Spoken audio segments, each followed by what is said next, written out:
What's going on, guys? Car Guy Gaming here, back with another video. Today, guys, we are doing the next part of the airport build. So, for those of you wondering, like, the episode numbering, the episodes of this airport are different from the Granite Glades. Like, it's part 7 of the airport, I think, but it's episode 22 of the Granite Glades. So, this airport is actually part of the Granite Glades. Like, if you look here, this airport is part of the Granite Glades city, but I'm building it as a separate series for the purpose of it's gonna take a very long time, and I can't just do it all at once and then continue the series because, you know, that would make you guys very bored very quickly. So what I'm doing is I am doing every other episode of the series is going to be the airport. And without further ado, last episode, guys, I made some mistakes with this area right here. So I said that this area, like I said, I didn't know what it was. So what I did is I kind of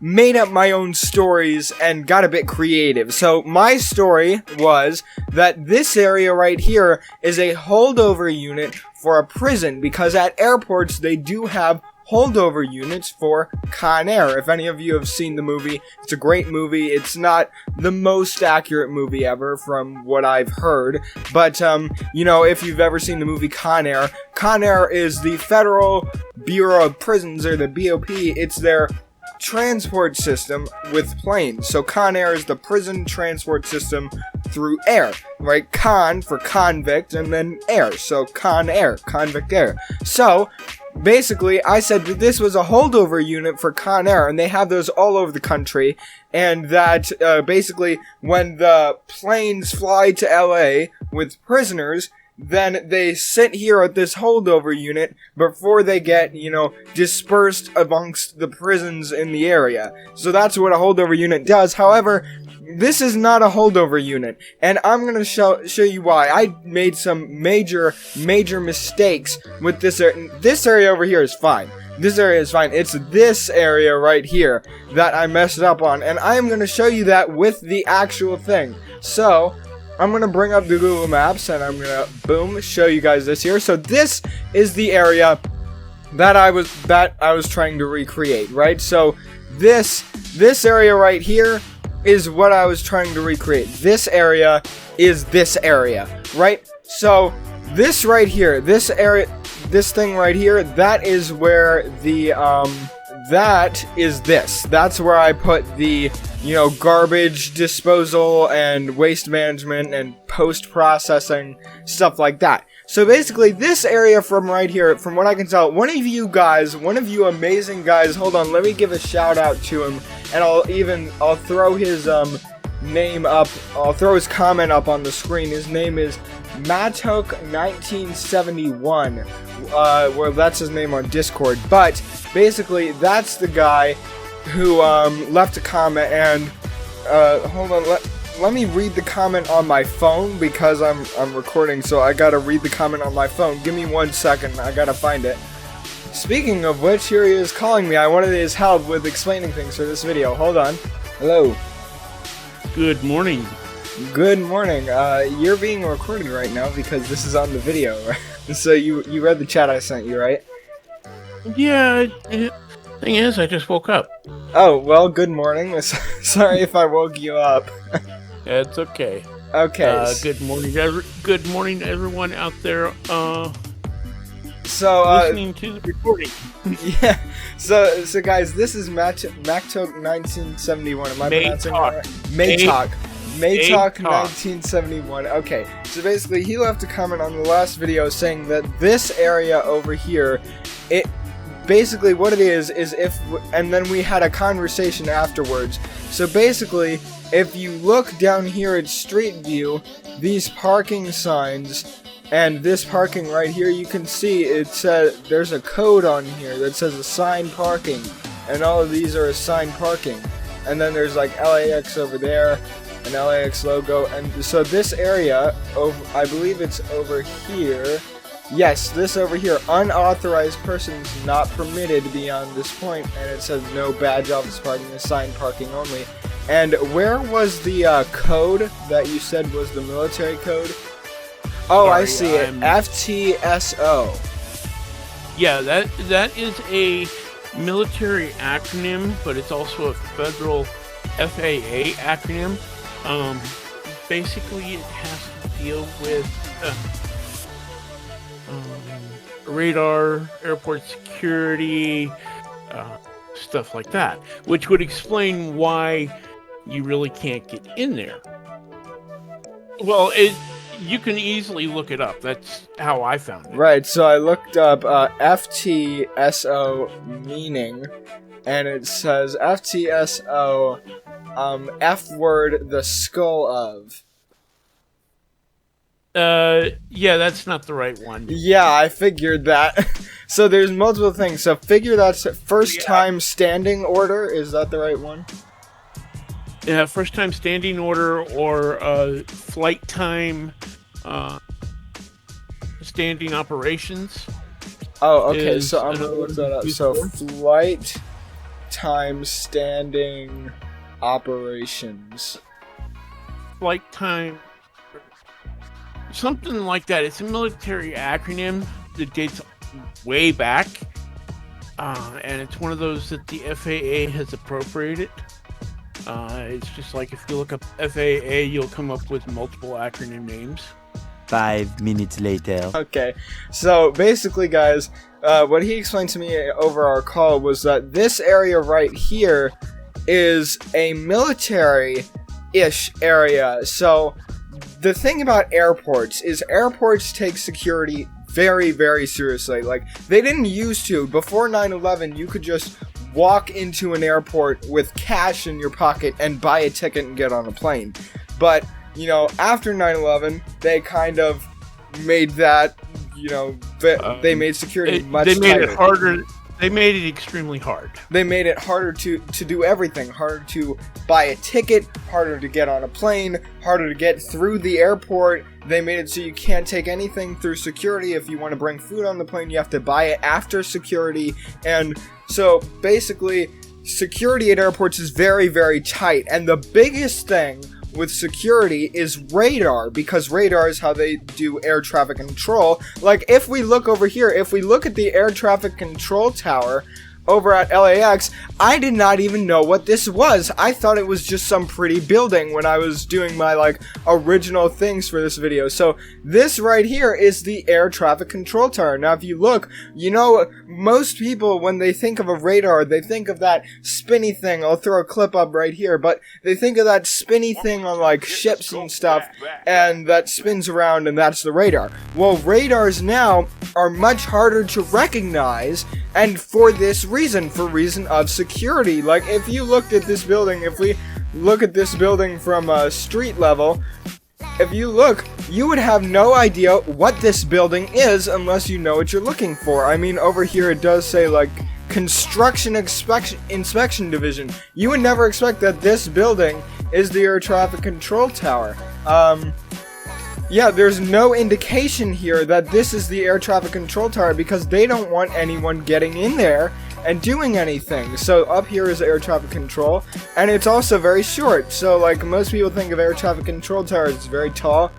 No. So basically, the reason they would have military here is because radar technology, which they use for these planes, was made by the military. Also, for those of you who didn't know, the internet was also made by the military. Neat little fact, but most people know that already. Now, this parking lot... Oh, hold on. What most people don't know is the acronym RADAR, RADAR, actually stands for radio and detection ranging, something radar like that. Meaning. Yeah, it's easy to find out what it means. The term radar itself as an acronym for radio detection and ranging. Yes. Thank you. Sorry, I'm sorry to interrupt you, but radar. Yeah, no, it's fine. Radar dishes come in all kinds of different sizes. In fact, a standard airport would use anywhere between 10 and 200 different types of radars. I did So not you know can- that. That's actually neat. Oh yeah, you got weather radar, you got plane radar, you got radar detecting not just civilian traffic, military traffic. And then there's radars, like deep space radars that monitor Yep, space and then things. you got radar that deals strictly with radio. So you got to understand which types of radio waves or radar waves you're working with. So radar waves And that's are why you not have just one thing. So different. well, hold on one second. Yeah. So what you're saying is radar waves are a specific type of radio wave. It's not just the same radio wave for everything. Correct. The radar waves actually have a wide range of frequencies. So it's So- not just something you use to figure out if there's something there or not. You can also tell like how It's far not it a is, how high it one-size is. cutter for everything. Correct. I did not know that. For you guys that didn't know, hold on, my mouse broke. I think my mouse is dying on me. Just give me a second, guys. Hold up. But anyway, let's get back to the airport. So this parking lot right here, I said it was like some sort of GSE, which is ground support equipment. So when I say ground support equipment, I mean things like baggage handlers, luggage carriers, those little cute tractor things with the big containers on back that have all your luggage in it. That's what I thought that was, with Fleet like catering support. trucks and stuff. Fleet support and stuff like that you would see running all over the airport. Right, so things like baggage carriers and baggage loaders and catering trucks, that sort of stuff. What I didn't do was I didn't actually zoom in to look at the specific vehicles that are in these parking lots. So if you look here, these are not baggage handlers, those are buses. And I don't know if it's just the camera, but a lot of these buses look to be decommissioned. It's probably because the camera, they can't get every minute detail from the satellite, but basically these are buses. So these over here, these things are actually individual terminals. They're little mini terminals, for lack of a better word. And so these are if there's overflow and stuff like that. Or something else, we'll talk about that in a minute. These buses take people from, say over here, they come out here, they get onto a bus, and the bus drives them via the service roads over to these little terminals. Now those buses are not being used all the time. Like at the beginning of COVID, there was nobody going to airports, so they didn't really need those. And this was taken, says imagery circa 2021. So it doesn't tell me exactly when 2021, like what month, but I could probably figure that out, but I'm not going to because I'm lazy. But basically, these buses did not need to be used at the current moment, and if I looked around long enough, I could probably find one that's being used. But essentially, this area, yeah. The Circa 20 map, Circa 21 2021 that you're looking at, that's a current timestamp for it. You don't actually see a correct picture until you go to Street View, Right. and then you can change what time it is. But usually, it's within the last 6 to 7 months. Okay, so, but because it says 2021, that probably means we're only 5 months in, so it's within the last 4 months. Right. So, within the last 4 months, and we're not gonna say the exact date, they're not gonna tell us the exact date, so this is recent, guys, okay? That's all we need to know. But then, it's not just buses that are here. If you also look here, you'll see, like, orange trucks, and they're all orange. And they look like, utility trucks. So if they have like a water pipe that's leaking or something, or they have a plane that needs, they need to just tighten a few bolts on the tires. I hope they don't need to do that when they have passengers on board, but it happens. And then there's like white vans and cars for some reason. And if you look at some of these cars and vans look like cop car. No, not now. Not now, PJ. Some of these vans look like cop cars and stuff like that. As well as, if you look at this over here, that looks like a fuel truck. And if you look over here, these are construction vehicles. And you have construction vehicles over here as well. And like maintenance vehicles for the fleet and stuff like this. Like these are semis with like bucket loaders and steamrollers and stuff like that. So this whole area, I had this whole area all wrong. This is not like a holdover unit and stuff. And then these warehouses, I don't know exactly what these warehouses are, but look, you can see garbage trucks right there. I don't know exactly what these warehouses are, but I'm assuming it would be spare parts for fleet vehicles, not necessarily for airplanes, but for fleet vehicles. And then over here, this paved parking lot, this is a parking lot for all the staff. This is their parking, and then this is the fleet vehicle parking. So, anyways, thank you, Maytalk. You said it's Maytalk, right? Yes, I did. Maytalk in 1971. Okay, so everyone give him a round of applause for being a smart person when I'm an idiot and telling me that I was wrong. And so no, hold on. No, you are not an idiot. You are just misinformed. And Okay, it took a fair little bit more digging because, as you said, you don't have time to do a lot of this. Right. So it was a collaboration effort. Okay, that's true. I guess we'll call it that. But so everybody, please thank Maytalk 1971. And if you guys have any things that you see that I did wrong because I was, quote, misinformed, do let me know in the comments down below. I do read the comments and I will take your feedback into consideration. So, Maytalk, I gotta go record the rest of the episode, but I will talk to you later, probably. Not a problem. I look forward to watching it. Okay, thank you. Alright guys, so basically, the one thing we didn't talk about with Maytalk was this area over here. So this area is, this is the garbage processing area and the post-processing area for mail. So, if we look over here, it's 7401, building 7401, and you can't quite see this truck, but if you zoom in, editor, zoom in, that is an E and an X, and it looks like a mail truck. And then they have these right here. So that is indeed a Fedex truck. And we can confirm that by going around the back here. And yes, FedEx logo on the back of this building here.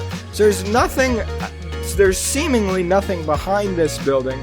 But if we look at the vehicles that are around here, it looks like this area right here is a maintenance area, because look, there's also a taxiway coming in here. So this looks like it could be a maintenance area for planes, although normally maintenance isn't done outside.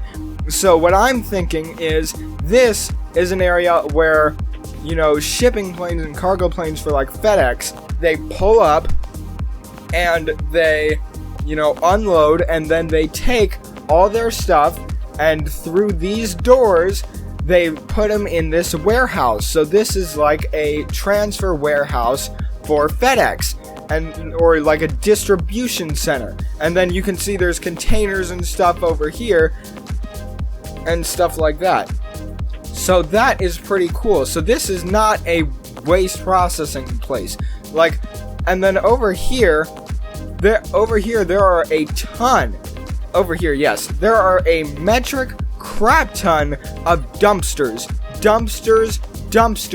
and more dumpsters. So basically, my theory and Maytalk's theory when we were talking before, this area right here is a garbage holding place. So they hold the garbage here.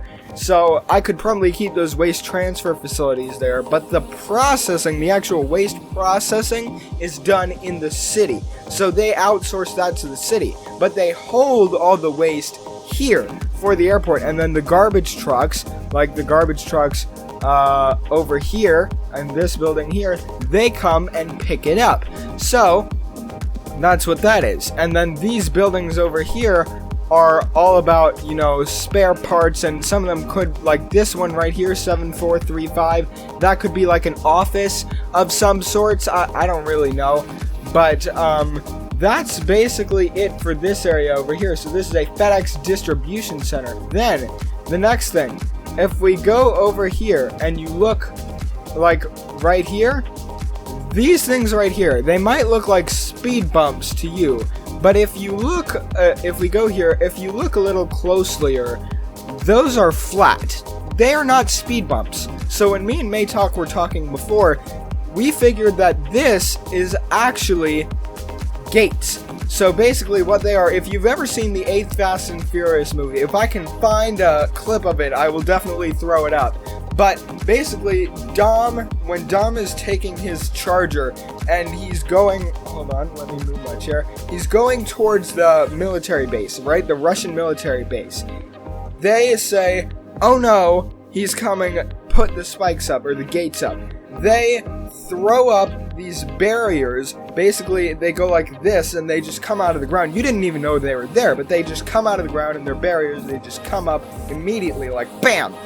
So basically, that's what this is. It's not like a barrier that has like spikes on it and stuff. It's just a gate that comes out of the ground, so you can't like break it down or break through it or stuff like that, because basically they just keep it open all the time. But if they see someone unauthorized coming, they will immediately throw it up. They don't have to wait for like those, if you've ever seen those, you know, those gate openers, automatic gate openers that go like this, they're really slow. They don't want that. They just want to, bam, immediately throw it up in case someone's coming at them hard and fast like Dom. And so they can just throw it up, boom, barrier, there you go. So, and they use these in the military all the time. So that's what that is. And then if you go over here, then what's the closest we can get? The closest we can get is probably right here. So if you look, there's cop cars around here. And then this area over here, LAX security badges. So this area over here is for, say you want, like if you look over here, it's security badges, airside operations, emergency management, right? So say you're new at LAX, like you see all these people wearing masks, so that's how you know this is recent. You see all these people waiting, and this door. Basically, what we figured this area is this area is for, say you just started working at LAX. And again, airports take security very seriously, so you're going to need a pass. So say you're a visitor or something like that, or you know, you're filming a news show and you want to look around, you gotta go to this building over here and get a security pass to be able to go anywhere. And the speed limit is 5 miles an hour. They got speed bumps everywhere, barriers that come out of the ground. Yeah, you are not coming in this place without an ID. Like, look, no parking, fire lane, there's a cop over there, and you can see, if you zoom in enough, that the cop is actually in the car. It's not just a car sitting there. And then look, notice for access, please see guard. This is the FedEx LAX hangar maintenance, employee parking only. So this area right here, this is, you know, this is the FedEx airport hangar. So that is what this area is, and you are not getting in here without permission, guys. You're not. Okay, don't even try. So basically, this over here, Los Angeles Airport police recruitment. So this, from what I can understand, is the training center for the security at LAX. LAX, for those of you who don't know, has its own police department. Basically, every major international airport has its own police department. It's self-sustaining. It's its own city. It has its own, you know, living quarters for, if necessary, which I'm guessing is what this giant tower is over here. It says ATM, but if you click on it, you get nothing. But basically, every airport has its own living quarters if necessary. It has its own police department, its own fire department. It has its own emergency recovery place for like natural disasters. It has its own. Basically, the airport has its own military. Every airport is a military outpost, pretty much. And we're going to talk more about why that is in a minute. But this is the LAX police recruitment, so like the training office, or, you know, this is basically like the dispatch center from what I can understand.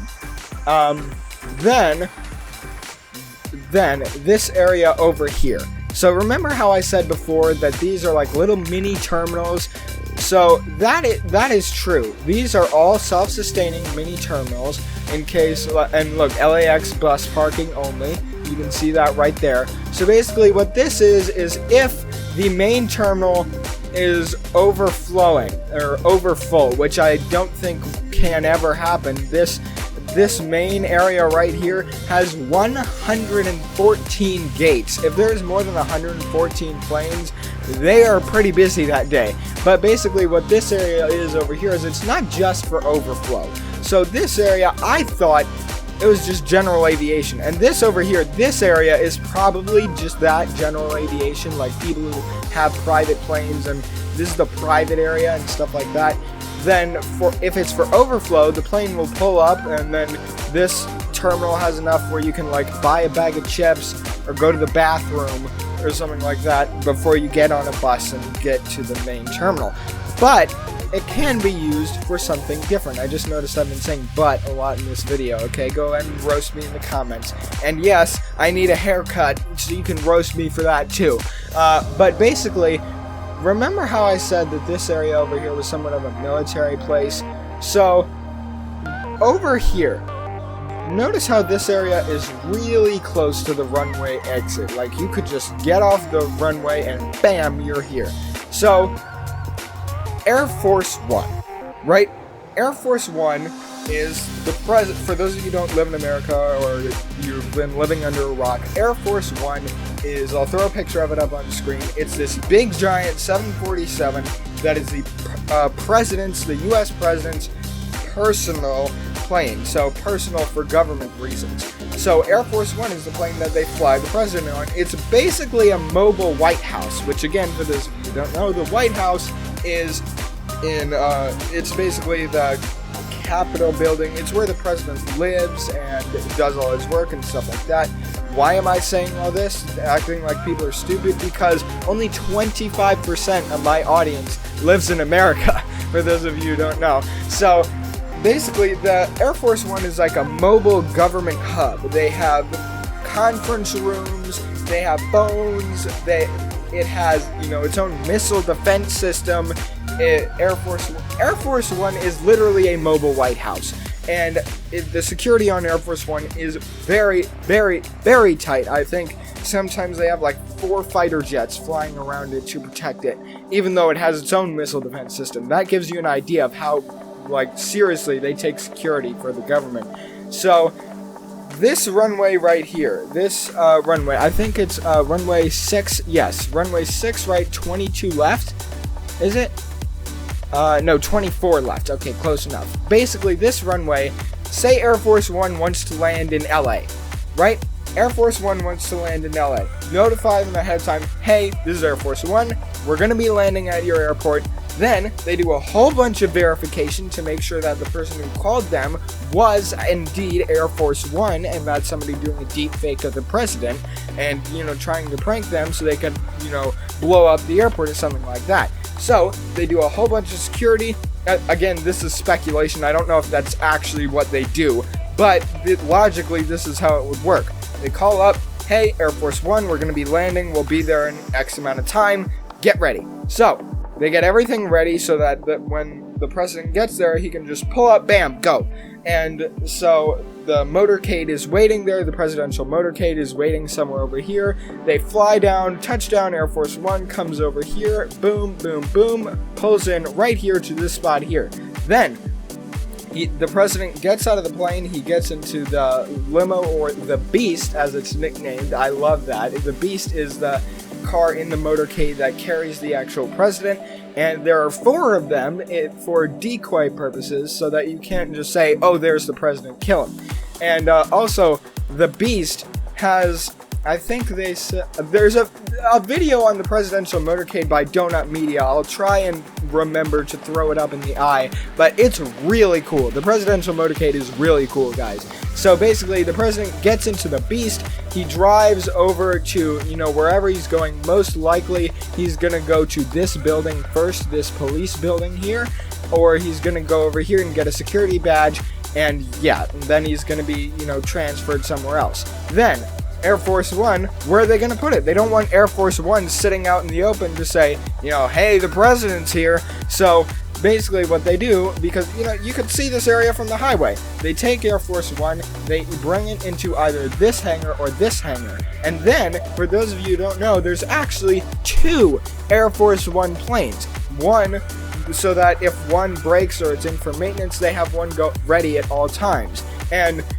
But basically, that is how I messed up with this area, and it's 34 minutes already, so the video's already getting pretty long. But basically, I just wanted to explain to you guys how, I didn't do as much research as I probably should have, and one of you guys actually, saved my butt from looking like an idiot. So, thank you again, Maytalk1971, for telling me all that. But basically, this area, in the next part of the airport, I am going to be fixing this area. However, for now, I promised in the last episode, I promised in the last episode that I would do a natural disaster, in order to prove that the city is ready and able to handle it. So let's save the game again. Okay, there we go. So the game is saved now.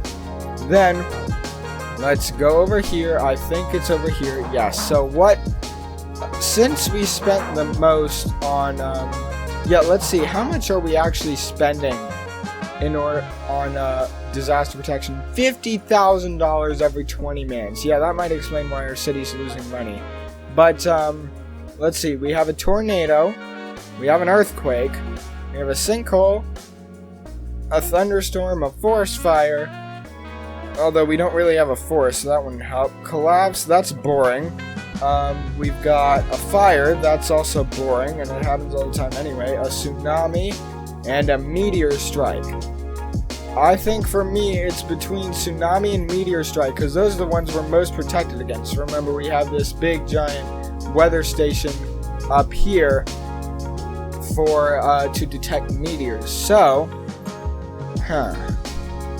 and then I want to see how our network holds up. So I think we're going to go with a tsunami. And let's go with a severe, what's the max? 10 and 1. So let's go with, you know what? YOLO. Okay, I have the game saved and backed up anyway in case this goes wrong. So let's just put out a magnitude 10 tsunami right over there in the sea. So I'm going to speed it up. And hold on here. I need to hear audio. We're not going to do music or radio, but we will have ambient and effects. Okay. So I've never actually done a disaster before. Here, let's turn the game audio on so you guys can hear it. I've never actually done a disaster. I've never dealt with a disaster before in my City Skylines experience. So I think over here, this button activates all shelters into evacuation mode. Citizens will travel to shelters for protection and stay until released. So we're gonna wait until the lady comes on the thing and says, hey, there's a tsunami coming. So we know the tsunami's coming from over here. And if we look, we have, tsunami warning buoys. We have a lot of tsunami warning buoys. There it is. Okay. Boom. Okay. So I told everyone to go to the shelters, and so let's see how they do. Right? Let's look. Are the, yeah, you can see all of the buses are coming out. All the emergency buses are coming out. We don't have much food, so that's definitely gonna hurt us. But you can see everybody's, scattering everywhere. Oh my gosh, this is so cool. I've never actually seen this happen before. Okay, so yeah, we can see we got buses going around. How many citizens are in here? 0 citizens in shelter. That is not good. Let's look. How bad is the tsunami? Oh my god!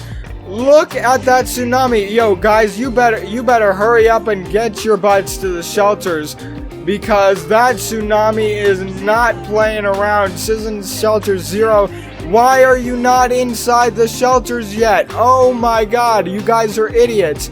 Is there anyone here? No, why? Why are you guys not going to the shelters? Warning of a tsunami approaching the area. Residents should avoid roads and waterfronts. Yes, you should avoid roads and waterfronts. Why is nobody doing that? Why is nobody in the shelters? Nobody is in the shelters. Why? Is there anyone in here? No. It says, oh god, the person has passed away, waiting for transport. How is a person passed away? There's nobody in there. Oh god, I don't know if we're gonna survive this, guys, because nobody is going into the shelters. Okay, let's find the next nearest shelter. Oh god, okay. Oh my god, it's literally the entire map. The tsunami has struck the city. The universe. And waterfronts until the water recedes. Yes, indeed, you should do that, but there's still no citizens in the shelters. Why? Why are there no citizens in the shelters? Look, see, evacuation bus count 10, citizen shelter 0. Why are there 0 citizens in all the shelters? How about the Forest Side Hills one? Still 0. Why? And we're losing 200,000 a week. Oh my god, that is insane. I wonder if it's a glitch, because it says there's 0 citizens in the shelters. Why are there 0 citizens in all the shelters? It says evacuating. The shelter said to evacuate citizens on its cover range. Okay, but like, nobody's in any of the shelters. I'm thinking this is a glitch, because it says there's nobody in the shelters, but I don't know. I don't know how disasters work, guys. So let's just let this play out and see how it goes. Oh god. Release all citizens. No, I'm not releasing citizens from shelters. Oh my god. This has to be the thumbnail right here. This has to be the thumbnail. Oh my god. Okay, hold on. Snipping tool.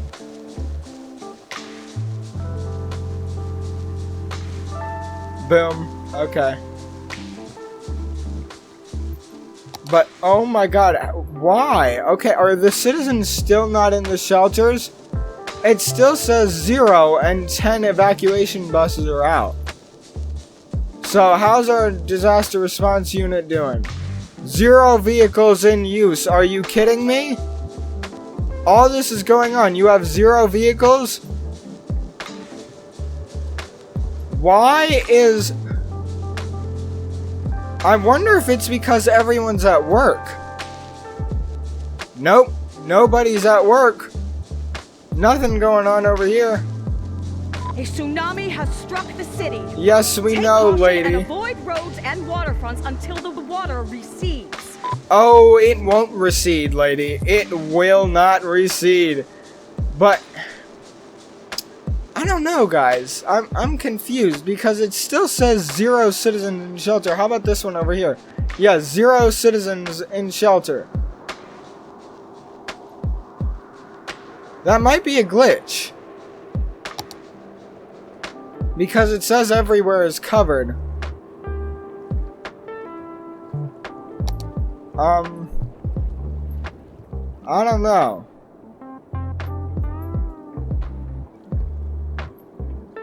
Oh god, okay. University's done for. Disaster response unit's still not doing crap. These buildings are tall enough that they survived. But still, this says no citizens in the shelter. Look, here's sirens everywhere, but like... Oh god, the sound effects. The sound effects are horrible. Oh god, that sounds so bad. And still, yeah, still 0 citizens in the shelter. Yeah, we're gonna be flooded for a while. We're about to take out the city water supply and power supply. And still 0 vehicles from the disaster response unit. But our water pump is about to be eaten up. Oh my goodness. And it still says operating normally.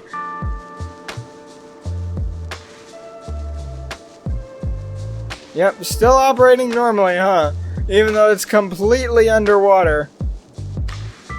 Although this wind turbine, yep, that's been stopped, which means, yep, 0 power output. So then this water pump should not be generating any power or water. Now, hold on. Are there still yep, yeah. Still 0 citizens in the shelters. A tsunami has struck the city. Yes, it struck Take the caution city and a avoid long roads time and ago, waterfronts lady. Until the water recedes.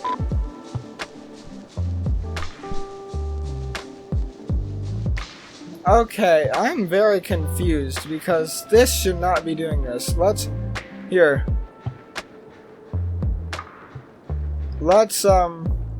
Yep, we took out the city power supply.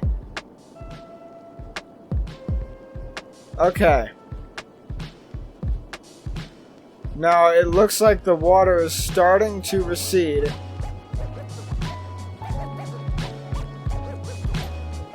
A tsunami has struck the city. The tsunami Take struck caution the and city a avoid long roads time and ago. waterfronts until the water recedes. Wait, how do we have power? It says we have power back, but how do we have power? The power plant is... Both power plants got destroyed, and yet I'm still paying for them. Logic of city skylines. Whoop-de-doo. Okay, A tsunami has struck the city. Take okay, the caution water's and avoid receding. roads and waterfronts until the water recedes. Yep, citizens in shelter 0 still. Oh my god, we have 7,000 people now. Let's wait for all the water to recede. Yep, even our disaster response unit got A tsunami has destroyed. struck the city. Take caution and avoid roads and waterfronts until the water recedes. Yeah, the water's receding. Okay. Okay. I think we might be able to release citizens from the shelters, but there are no citizens in the shelters. A tsunami has struck the city. Take caution and avoid roads and waterfronts until the water recedes. Tsunami struck the city a long time ago, baby cakes. Okay, I can't rebuild it. So that tells me that we need to put our... That tells me we need to put our disaster response unit somewhere else. But, A tsunami has struck the city. Take caution and avoid roads and waterfronts until the water recedes. yeah, that was a big failure, guys. Because... Okay, let's talk about what happened. Here. Let's mute the game, and here, I'm gonna mute the game here too. Hold on. Here. So let's talk about what just happened. What happened was these emergency shelters did not pick up any citizens. So to live during disasters, after a disaster, citizens who lost their homes can stay in the shelter until new housing is available. Okay, but it says for citizens to live in during disasters. So I wonder if the reason these these emergency shelters did not do anything is because they didn't have enough food. I wonder if that's the case. I don't know. It is a very good question. However, I'm not going to save the game this time. Yeah, all unsafe progress. Yeah, shut up. I know. So that was interesting, guys. I'm gonna do some little research in between episodes to see why that may have happened. But anyways, we have been going on for 50 minutes now, so hope you guys did enjoy this episode. If you did, be sure to smash the like button down below. Consider subscribing for more content, hopefully better than this, where I don't make misinformed mistakes in the future. And without further ado, I will see you dudes next time.